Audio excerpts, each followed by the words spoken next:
I guess the main question I have is, what does President Biden need Olaf Scholz, the new Chancellor of Germany, to come out of this meeting saying or doing to help him in dealing with the situation in Ukraine? Thank you, David. Good to be back.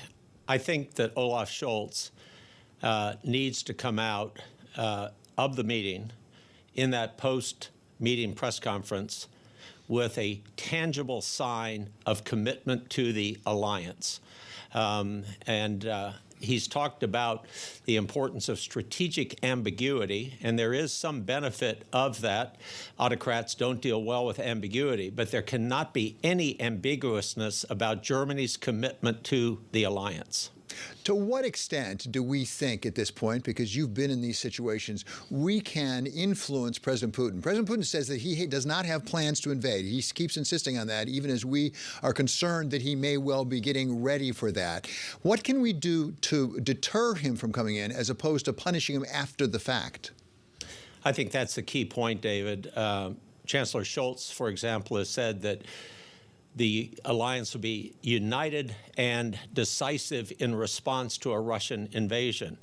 With all respect, I would rather be proactive to try to deter that invasion rather than to show solidarity after the invasion takes place.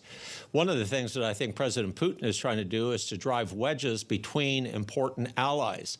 No two more important in Putin's mind than the United States and Germany.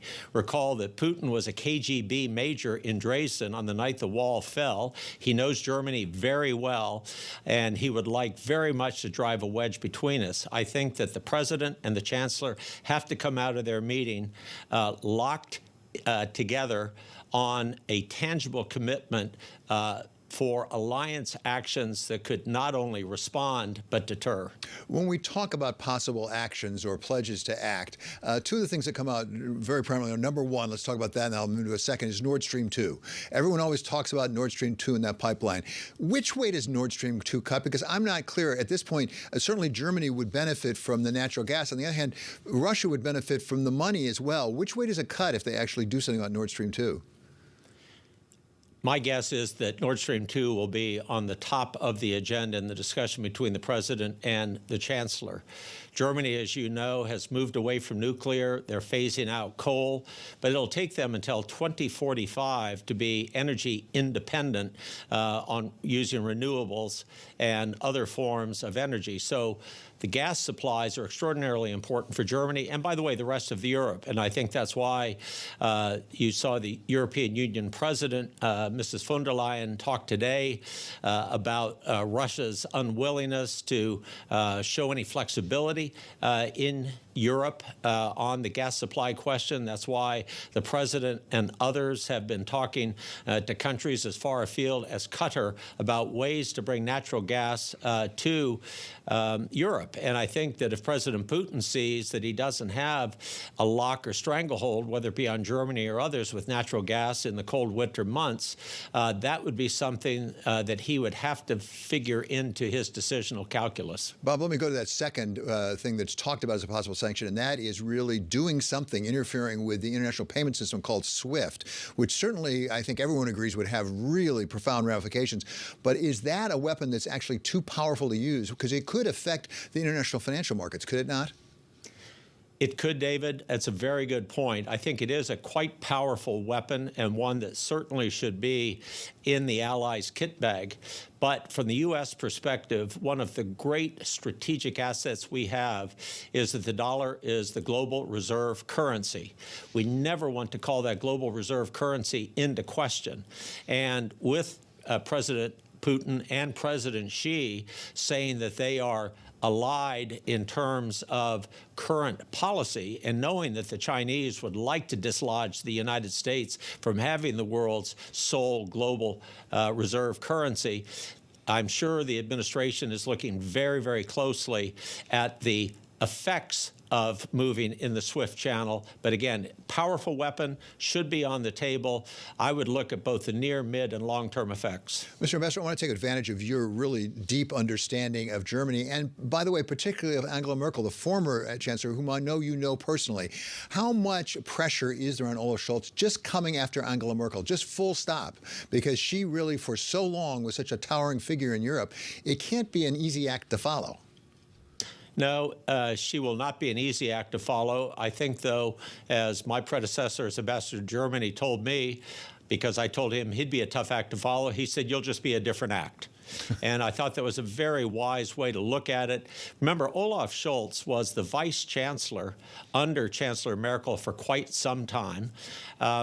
I will say that his campaign was run primarily on domestic issues, and I think he thought his agenda was going to be largely driven by domestic priorities.